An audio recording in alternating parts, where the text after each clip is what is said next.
June 3rd marks the end of Mnet's male counterpart of Queendom, wherein teams competed on each other to claim the throne.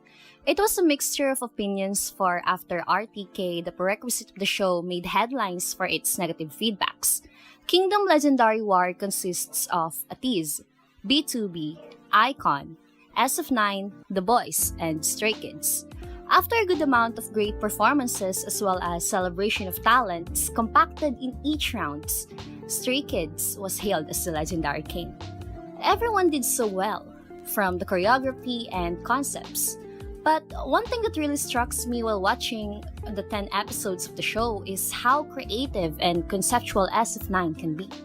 Their ending performance for their finale stage is the summary of their past stages mixed with their own tone and conceptual misery.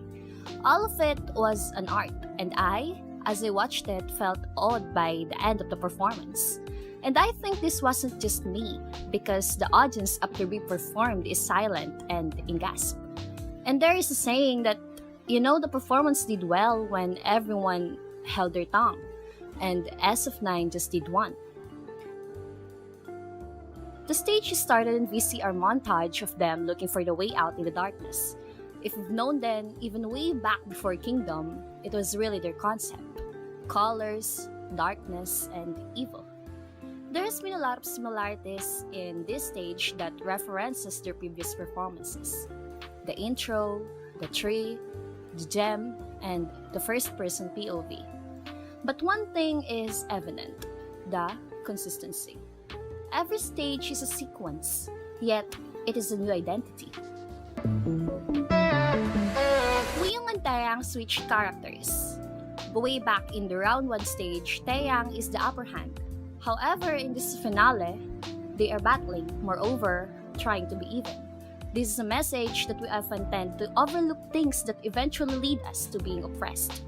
However, in the finale scene, though he is blindfolded, he is the one who took it off. That is independency. The scene is in black and white, a symbolism of balance and often used to highlight an integral part of the performance, which is, in this stage, duality. Another evident detail is the use of hexagons. Hexagons are sometimes called the sacred geometric shape. It has a lot of associations in life. Even scientifically, hexagons are often presented in both tangible and intangible aspects, from chemical formulations, cosmic findings, bees, and snowflakes. Due to this, hexagons are sometimes associated with the emergence of life, the symbolism for new beginnings. And in SF9 stage, the crystal is in hexagons and the stages are too. The obvious accentuation of reflection and depths are presented in the dance parts.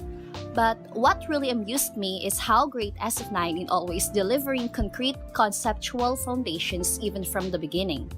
Their tagline is "Dive into your heart," by which they really embodied until the end.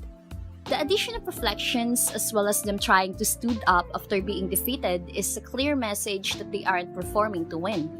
They are performing to be remembered. Zoo's rap part is also a great addition of the stage. He completely changed the lyrics to "I don't know my own colors." He both embodied the black and the white, the balance and the duality. He made a statement that they are no weakness, but rather an ability. A message delivered for those who looked upon them. A message to pinpoint that in the monochrome world K-pop has been painting, they are the exception. This shade was portrayed mostly in rap line's part.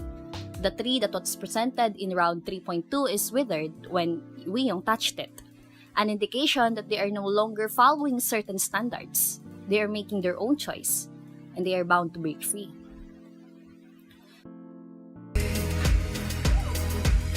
Everybody loves a good mystery. Once you know they are there, you can't miss them. But they were so unlikely, you wouldn't really expect them. That is a quote by Dennis Bodowitz, a professor. One thing that truly makes SF9 great in their stages in Kingdom was not because they are trying to prove that they have skills. It is more leaning on the side that they are trying to establish their own genre. Each stages are a revelation. Stages that are handcrafted with the most delicate details. And just like Wayang being blindfolded from the start, we tend to see K-pop groups in the monochrome colors, when it should be a tone of different spectrums and abilities. SF9 stages may not appeal to many, but the messages they're trying to convey has an impactful relevancy. When darkness appears, let there be light. In every darkness, you must first learn how to accept that it is dark. You first need to accept the reality that what you see is only in monochrome, and slowly, as you embrace the darkness and settle your own pace, you'll see light. And that is exactly what SF9 did in their stages. They embraced their darkest times for light to take over. Growth, acceptance, and believing.